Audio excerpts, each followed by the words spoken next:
Hello, this is Robert Nathenson. Welcome to this week's Research Minutes, the CPRE Knowledge Hub's weekly podcast featuring interviews with researchers about the latest work being done in the field to help improve education.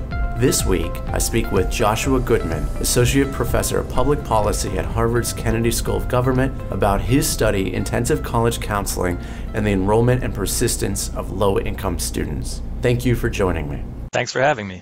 Just off the bat, I was wondering if you could describe the focus of your study. The focus of the study is to ask what role college guidance counselors or high school guidance counselors can play in students' decisions about whether to go to college and which college to pick. There's not a lot of evidence about this. Across the U.S., we employ tens of thousands of high school guidance counselors.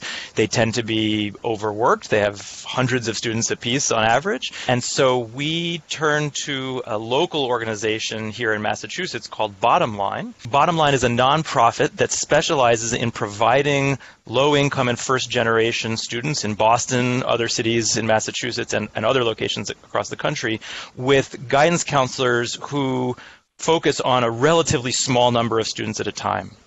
And so that's the focus of our study, is to see whether those counselors make a difference in whether the kids go off to college and where they choose to go to college.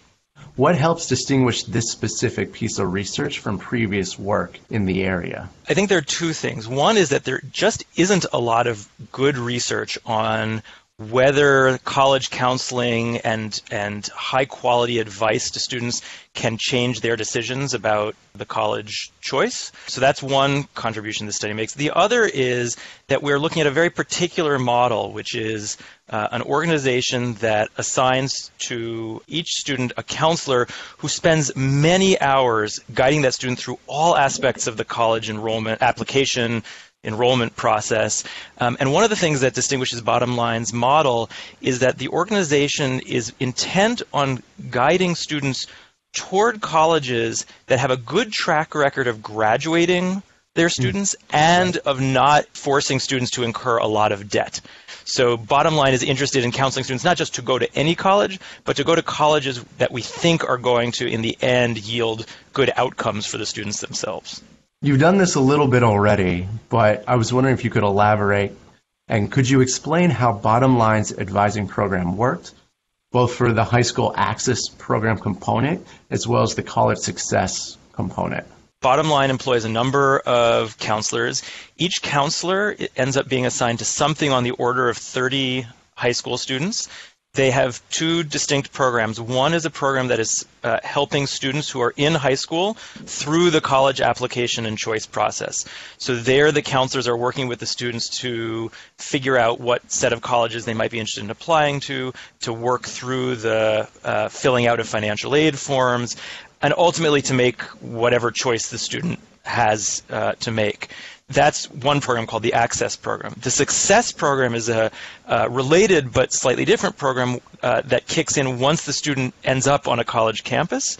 And there, Bottom Line's counselors work on college campuses where there's a critical mass of these students to help them navigate their time in college, to help them think about how do you select coursework, how do you find academic support when you need it, etc.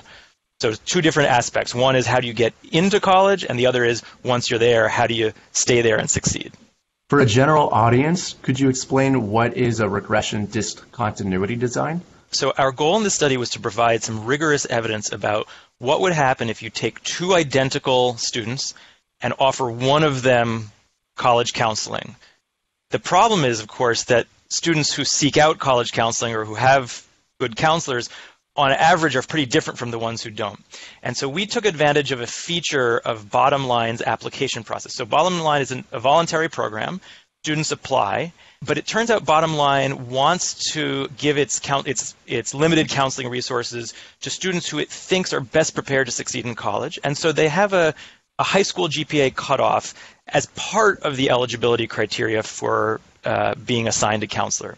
And so what we did is we took all the students who applied to Bottom Line, and we ended up comparing the students whose GPAs were just above that threshold and therefore were eligible to get a Bottom Line counselor to students whose GPAs were just below that threshold. Those two sets of students are on average very, very similar human beings, except that one set was given access to this high-quality college counseling and the other didn't have that. And so that's how we make the comparisons that we make and are confident that whatever differences we see in outcomes are driven by the counseling and not by things about the students themselves that were different to begin with.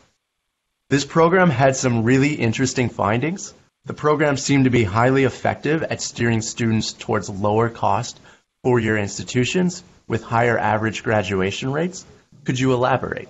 So it was interesting in our study that, as I said, Bottom Line has a very specific goal. It's not only to get kids to go to college, but to get them to go to colleges where they look like they'll have a good chance of succeeding and not incurring a lot of debt. And so Bottom Line has a list of colleges that it thinks are particularly effective and low cost and high graduation rate that it thinks serves low-income students well. It also has a list of colleges whose track record worries the organization. And so what we found in our study was that the counseling did seem effective at steering students toward these low-cost, high graduation rate institutions that have a good track record of succeeding with students generally and with the first-generation or low-income population that Bottom Line serves.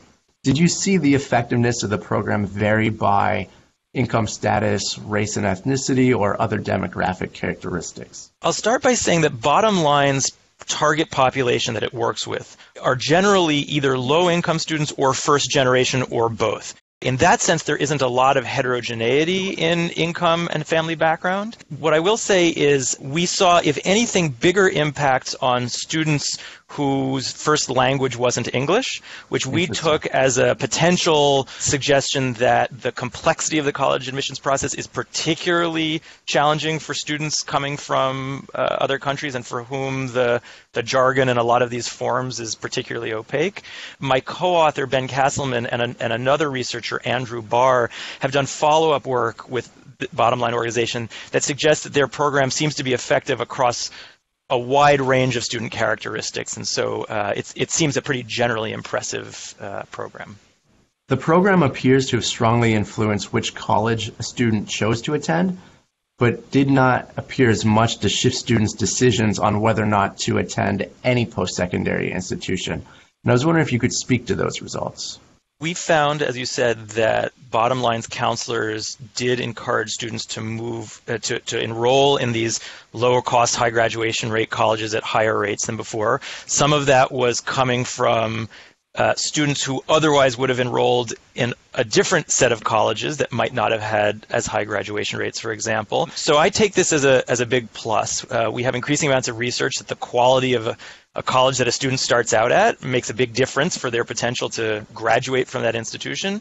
The nature of our study meant that we couldn't say with a lot of precision whether or not overall college enrollment rates were shifted. It's great that you were able to follow students through several years of post-secondary enrollment. Could you discuss what you found for the impact of the program on college persistence? So one of the concerns people have about a lot of interventions designed to get students to enroll in college is that we worry that the student who is pushed into college to enrolling, if they weren't going to do it on their own, may not be able to succeed, and if we follow them for a while, they'll just drop out of college. And no one wants that. No one wants to push students into college only to have them drop out, incur debt, and not end up with a college degree. So we were able to follow students for a few years in this study, not all the way through the end of potential graduation just because not enough time has passed. But what we found was that Bottom Line's intervention not only gets students onto these campuses, but they seem to persist at fairly high rates through the end of the first, second, and even into the third year. And we take that as a sign that, though we can't be sure, that it may be that second program, the success program that helps support the students once they're on campus, is helping them navigate the challenges of being on a college campus for the first time. You described that the cost effectiveness of the program is in the middle of the range of other interventions in this area. How should such cost considerations be incorporated into a discussion of your findings, and education interventions more generally? I think the reason we care about cost is that we know that public budgets in education are finite. And so the question is, what's the best way that we can use the education dollars we have to improve the outcomes we care about? And so hiring guidance counselors is not an inexpensive proposition. Whenever you have to pay new or additional employees to work with students, salaries are not trivial costs to public budgets. But what we found is that given the salaries that the college counselors were being paid in this program and the number of students they were serving, that on balance it seemed like this was a relatively cost-effective intervention, and one that what we think is probably scalable. Bottom line has actually been expanding, and there's no reason to think that you couldn't, in other cities and locations around the country, hire young people recently out of college who are capable of advising new generations of high school students about the college enrollment and persistence process. So my final question is about sort of lessons learned. What did you learn about best practices for these sorts of counseling programs that might be of interest to organizations operating in this space? Yeah, so I'll say a few things that have really impressed me about Bottom Line and its program. One is that they wanted them to go to colleges that they thought were going to, in the long run, pay off for these students. So that's one thing. They were being very thoughtful about which colleges they were helping students to explore. The second is they're very thoughtful about realizing that just getting someone enrolled in college might not be enough, and providing some additional support after that fact could be critical to their success. And so they viewed it as a two-stage process, both the application and the support after enrollment. And then the third thing that deeply impresses me about the organization is that it is very open to self-evaluation. And what I mean by that is they actually came to us looking for someone to evaluate whether their program was having the impacts they hoped it was having. That is unusual for an organization, and they were very open to sharing any data we asked for, and to the possibility that when you do a study like this, sometimes organizations are disappointed by the results because the result could be negative, or it could just be that the program is ineffective. And so I was deeply impressed that this organization is so committed to the student population that it's serving that it really wants to know whether its model is working.